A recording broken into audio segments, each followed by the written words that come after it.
கார்த்திகை தீபத்தன்று திருப்பரங்குன்றம் மலையில் தீபத்தூணில் தீபம் ஏற்ற நீதிபதி சுவாமிநாதன் பிறப்பித்த உத்தரவு செல்லும் என்று உயர்நீதிமன்ற மதுரை அமர்வு உத்தரவு பிறப்பித்துள்ளது.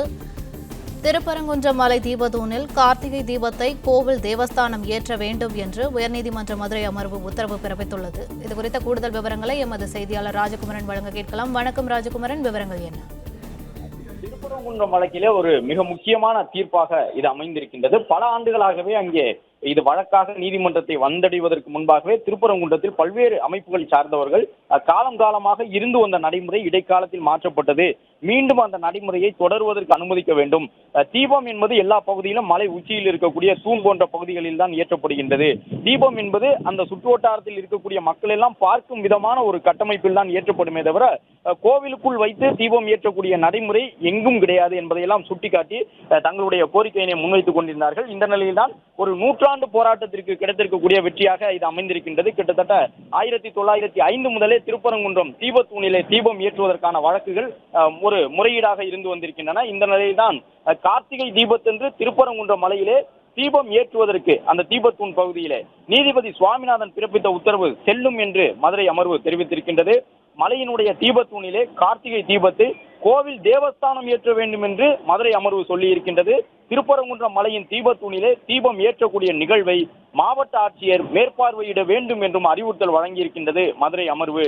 திருப்பரங்குன்றம் மலை மீது உள்ள தீபத்தூண் தர்காவிற்கு சொந்தமானது என்ற வாதம் சிறுபிள்ளைத்தனமானது என்கின்ற ஒரு கருத்தையும் நீதிமன்றம் சொல்லி இருக்கின்றது. இந்த வாதத்தை முன்வைத்தது இந்து சமய அறநிலையத்துறையினுடைய தேவஸ்தானம் தான் இந்த வாதத்தை முன்வைத்திருந்தது. அந்த சொத்து, அதாவது அந்த தீபத்தூண் என்பது எங்களுக்கு சொந்தமானது கிடையாது, தர்காவிற்கு சொந்தமானது என்கின்ற வாதத்தை வழக்கறிஞர்கள் மூலமாக முன்வைத்திருந்தது. ஆனால் அந்த வாதம் சிறுபிள்ளைத்தனமானது என்கின்ற ஒரு கருத்தை உயர்நீதிமன்ற மதுரை அமர்வின் நீதிபதிகள் சொல்லி இருக்கின்றார்கள். திருப்பரங்குன்றம் கோவிலுக்கு சொந்தமான இடத்திலே தீபம் ஏற்றுவது பொது அமைதியை சீர்குலைக்கும் என்பது அபத்தமானது என்று தமிழக அரசினுடைய வாதத்தை சுட்டிக்காட்டி மதுரை அமர்வு இந்த ஒரு தீர்ப்பை குறிப்பிட்டிருக்கின்றார்கள். திருப்பரங்குன்றம் மலையில் மிக உயரமான இடத்திலே தீபம் ஏற்ற வேண்டும் என்கின்ற பக்தர்களின் கோரிக்கை நியாயமானது என்ற கருத்தையும் நீதிபதிகள் சொல்லி இருக்கின்றார்கள். தீபத்தூணிலே தீபம் ஏற்ற வேண்டும் என்கின்ற பக்தர்களின் கோரிக்கையை நிராகரிக்க தேவஸ்தானம் கூறக்கூடிய காரணங்கள் ஏற்கத்தக்கது அல்ல என்று சொல்லியிருக்கின்றார்கள். அதாவது தேவஸ்தானம் என்ன சொல்லியிருந்தது என்றால், அதற்கு அருகிலேயே தர்கா இருக்கின்றது, தர்காவிற்கு அருகில் நாங்கள் எப்படி தீபம் ஏற்ற முடியும் என்றெல்லாம் தேவஸ்தானம் முறையீடு செய்திருந்தது. ஒரு ஆண்டில் ஒரு முறை மட்டுமே தீபம் ஏற்றுவதால் எந்த ஒரு மத வழிபாட்டு தலத்தினுடைய வழக்கமான வழிபாட்டு நடைமுறைகளும் பாதித்து விடாது என்றெல்லாம் இந்த அமைப்புகள் சார்பிலே முறையிட்டார்கள். கார்த்திகை மாதத்திலே தீபம் ஏற்றக்கூடிய நாளிலே ஒரு நாளில் தீபம் ஏற்றுவதால் அருகில் இருக்கக்கூடிய தர்காவில் எந்த வகையில் வழிபாடு பாதிக்கப்படும், அதை ஏற்றுக்கொள்ள முடியாது என்று இந்து அமைப்புகள் தங்களுடைய முறையீட்டை செய்திருந்தார்கள். நீதிமன்றம் அதை ஏற்றுக்கொண்டிருக்கின்றது. தேவஸ்தானம் சொன்ன கருத்துக்கள் எதுவுமே ஏற்கும்படியாக இல்லை என்கின்ற ஒரு கருத்தையும் நீதிபதிகள் சொல்லி இருக்கின்றார்கள். தீபத்தூணிலே தீபம் ஏற்ற வேண்டும் என்கின்ற தனி நீதிபதி சுவாமிநாதனினுடைய தீர்ப்பு முந்தைய தீர்ப்புகளை பாதிக்கவில்லை என்றும் மதுரை அமர்வு சொல்லியிருக்கின்றது. இதையெல்லாம் மிக முக்கியமான அம்சமாக பார்க்கப்படுகின்றது. ஏற்கனவே தமிழக அரசு இந்த மேல்முறையீட்டு மனுவை தாக்கல் செய்ததன் நோக்கம் திருப்பரங்குன்றம் தீபத்தூணிலே தீபம் ஏற்றுவதற்கு நீதிபதி வழங்கியிருக்கக்கூடிய உத்தரவை எங்களால் அமல்படுத்த முடியாது என்ற அடிப்படையில் தான் தமிழக அரசு தன்னுடைய மேல்முறையீட்டு மனுவை தாக்கல் செய்திருந்தது. தனி நீதிபதி, இரு நீதிபதிகள் அமர்வு தமிழக அரசுக்கு எதிராக பல்வேறு கருத்துக்களை சொல்லி இருந்தார்கள்.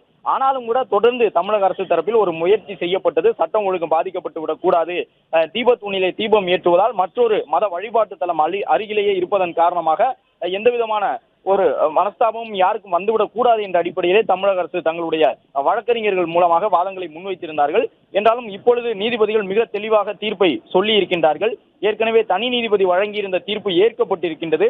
அந்த தீர்ப்பு செல்லும் என்று சொல்லி இருக்கின்றார்கள். அது மட்டுமல்லாமல் சிறுபிள்ளைத்தனமானது, நியாயமற்றது என்பது உள்ளிட்ட பல்வேறு வார்த்தைகளை இந்த தீர்ப்பிலே நீதிபதிகள் பயன்படுத்தி இருக்கின்றார்கள். அதன்படி எங்கெல்லாம் அந்த வார்த்தைகளை பயன்படுத்தி இருக்கின்றார்கள் என்றால், திருப்பரங்குன்றம் கோவிலுக்கு சொந்தமான இடத்திலே தீபம் ஏற்றுவதால் பொது அமைதி சீர்குலைந்துவிடும் என்பது அபத்தமானது என்ற ஒரு கருத்தை நீதிபதிகள் சொல்லி இருக்கின்றார்கள்.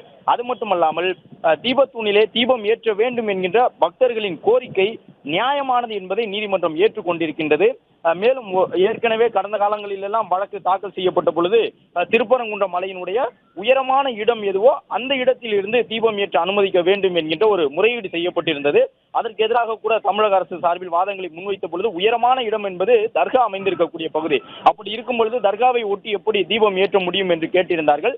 ஆனால் அதன் பிறகு அந்த வழக்கு இப்பொழுது தாக்கல் செய்யப்பட்டிருக்கக்கூடிய வழக்கில் தெளிவாக சொல்லியிருந்தார்கள், தீபத்தூணிலே தீபம் ஏற்றுவதற்கு அனுமதிக்க வேண்டும் என்று. அந்த அடிப்படையில் தான் தீபத்தூணிலே தீபம் ஏற்றுவதற்கு அனுமதி வழங்கி இருக்கக்கூடிய நீதிமன்றம் அதே நேரம் கடந்த காலங்களில் பக்தர்கள் கேட்ட அந்த நிவாரணமான மலையினுடைய உயரமான இடத்தில் தீபம் ஏற்ற வேண்டும் என்பதில் எந்த தவறும் இல்லை என்ற ஒரு கருத்தையும் சொல்லி இருக்கின்றார்கள். ஏனென்றால் தீபம் என்பது மலையினுடைய உயரமான பகுதியில் தான் ஏற்றப்படும். ஆண்டாண்டு காலமாக இந்த வழக்கம் தான் இருந்து வந்திருக்க முடியும் என்பதையும் நீதிமன்றம் உறுதி செய்திருக்கின்றது. தீபத்தூணிலே தீபம் ஏற்ற வேண்டும் என்கின்ற சுவாமிநாதன் நீதிபதி அவர்களுடைய தீர்ப்பு கடந்த காலங்களில் திருப்பரங்குன்றம் தொடர்பாக வழங்கப்பட்ட தீர்ப்புகளின் முடிவுகளை எந்த வகையிலும் பாதிக்கவில்லை என்பதை சொல்லியிருக்கின்றார்கள். அதாவது மலையின் உயரமான இடத்தில் தீபம் ஏற்ற வேண்டும் என்றால் அது தர்காவை ஒட்டி இருக்கக்கூடிய பகுதியில் ஏற்றப்பட்டுவிடும், அது தர்காவினுடைய வழிபாட்டு நடைமுறைகளை பாதித்துவிடும் என்று அரசு தரப்பிலே வாதங்கள் முன்வைக்கப்பட்டது. ஆனால் இப்பொழுது வழங்கியிருக்கக்கூடிய தீர்ப்பு தெளிவாக திருப்பரங்குன்றத்திலே தீபத்தூணின் மீது தீபம் ஏற்றுவதற்கு அனுமதி வழங்கி இருக்கின்றார்கள். எனவே உயரமான இடம் என்பதும் தீபத்தூணிலே தீபம் ஏற்றுவதற்கு அனுமதி என்பதும் இரு வேறுபட்டதாக இருந்தாலும் கூட ஜி.ஆர். சுவாமிநாதன் அவர்கள் வழங்கியிருந்த தீர்ப்பு கடந்த கால தீர்ப்புகளை எந்த வகையிலும் பாதிக்கவில்லை என்பதை நீதிமன்றம் மீண்டும் ஒரு முறை உறுதி செய்து அறிவித்திருக்கின்றது. தமிழக அரசு தொடர்ந்த மேல்முறையீட்டு மனு தள்ளுபடி செய்யப்பட்டிருக்கின்றது. ஒவ்வொரு ஆண்டும் கார்த்திகை தீப திருநாளிலே திருப்பரங்குன்றத்தினுடைய தீபத்தூணில் தீபம் ஏற வேண்டும் என்கின்ற தீர்ப்பினை மீண்டும் நீதிமன்றம் மதுரை அமர்வு உறுதி செய்திருக்கின்றது. அதை மாவட்ட ஆட்சியர் மேற்பார்வையிட வேண்டும் என்று சொல்லியிருக்கின்றார்கள். தமிழக அரசின் சார்பில் சொல்லப்பட்ட சட்டம் ஒழுங்கு பிரச்சனை ஏற்படும் என்பதையெல்லாம் கவனத்தில் கொண்ட நீதிமன்றம் தீபம் ஏற்றும் பொழுது என்ன நடைமுறைகளை பின்பற்ற வேண்டும் என்பதற்கான ஒரு சில அறிவுறுத்தல்களையும் வழங்கி இருக்கின்றார்கள். அதன்படி தீபம் ஏற்றக்கூடிய இடத்திலே பொதுமக்களை அனுமதிக்கலாமா, பக்தர்களை அனுமதிக்கலாமா என்பது உள்ளிட்டவற்றிலே சில நிவாரணங்களை வழங்கி இருக்கின்றார்கள். தீபம் ஏற்றக்கூடிய நடைமுறை எவ்வாறு இருக்க வேண்டும் என்பதை குறிப்பிட்டு சொல்லும் பொழுது அந்த தீபம் ஏற்றக்கூடிய பணியோடு தொடர்புடையவர்கள் மட்டும்தான் ஆன்மீக அறச்சான்றோர் என்று சொல்லப்படக்கூடிய அவர்கள் மட்டும் சென்று தீபம் ஏற்றிக் கொள்ளலாம் மலையினுடைய தீபம் ஏற்றக்கூடிய பகுதிக்கு என்பது உள்ளிட்டவற்றை சொல்லி இருக்கின்றார்கள். ஆனால் நூற்றாண்டுகளாக இருந்து வந்த அந்த போராட்டம் இதன் மூலமாக ஏறக்குறைய நிறைவுக்கு வந்துவிட்டது. தீபத்தூணில் தீபம் ஏற்றுவதற்கு அனுமதி வழங்கப்பட்டு விட்டது.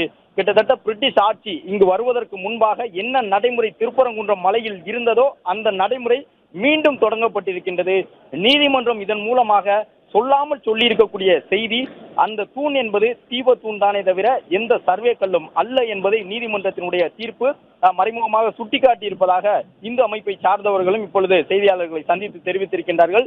ஏனென்றால் அது ஒரு சர்வே கல் என்கின்ற ஒரு கருத்தை தொடர்ந்து நீதிமன்றத்திற்கு உள்ளாக கூட ஒரு தரப்பு வழக்கறிஞர்கள் முன்வைத்துக் கொண்டிருந்தார்கள். அதையும் நீதிமன்றம் ஏற்கவில்லை. சர்வே கல் என்பதை ஏற்றுக்கொள்ளாமல் அது தீபத்தூண் தான் என்பதை நீதிமன்றம் ஏற்றுக்கொண்டிருக்கின்றது. அந்த தீபத்தூணில் தான் தீபம் ஏற்றப்பட வேண்டும் என்கின்ற பக்தர்களின் கோரிக்கை நியாயமானது என்பதையும் நீதிமன்றம் தெரிவித்திருக்கின்றது. எனவே இனி வரக்கூடிய நாட்களில் ஒவ்வொரு ஆண்டும் கார்த்திகை தீப திருநாளின் பொழுது திருப்பரங்குன்றம் மலையில் இருக்கக்கூடிய தூண் பகுதியில் தான் தீபம் ஏற்றப்பட போகின்றது. பிரிட்டிஷ் ஆட்சி காலத்திலே மலையினுடைய உச்சியில் தீபம் ஏற்றும் பொழுது குறிப்பாக இந்த 2ஆம் உலகப் போர் நடைபெற்ற காலகட்டங்களிலே மலை போன்ற ஒரு உயரமான பகுதியிலிருந்து தீபம் ஏற்றினால் அந்த பகுதியிலே ஒரு நகரம் இருக்கின்றது என்பதை எதிரி நாட்டு விமானங்கள் கண்டறிந்து குண்டு வீசக்கூடும் என்பதால் தான் 2ஆம் உலகப் போர் நடைபெற்ற அந்த 1939-45க்கு முந்தைய காலகட்டங்களில் எல்லாம் தீபத்தூணிலே தீபம் ஏற்றக்கூடாது, கோவிலுக்கு உள்ளாக தீபம் ஏற்ற வேண்டும் என்பதை நிபந்தனையாக விதித்தார்கள் என்றெல்லாம் சொல்லப்படுகின்றது. அதற்கு முன்பாக கூட ஒரு வகையில் கிட்டத்தட்ட 1900 முதலே மண்டபத்திற்குள்ளாக தீபம் ஏற்றப்பட்டதாகவும் அதற்கு காரணம் பிரிட்டிஷாருடைய அந்த விதிமுறைகள் தான் என்றும் சொல்லப்பட்டது. அதையெல்லாம் நீதிமன்றத்திலும் தாக்கல் செய்திருந்தார்கள் மனுவாக. அவற்றை ஏற்றுக்கொண்டிருக்கக்கூடிய நீதிமன்றம் தான் இந்த மிக முக்கியமான தீர்ப்பினை வழங்கி இருக்கின்றது. பிளே ஸ்டோர் மற்றும் ஆப் ஸ்டோரில் இருந்து பாலிமர் செயலியை QR கோடு மூலம் பதிவிறக்கம் செய்யுங்கள். செய்திகளை உடனுக்குடன் பெறுங்கள்.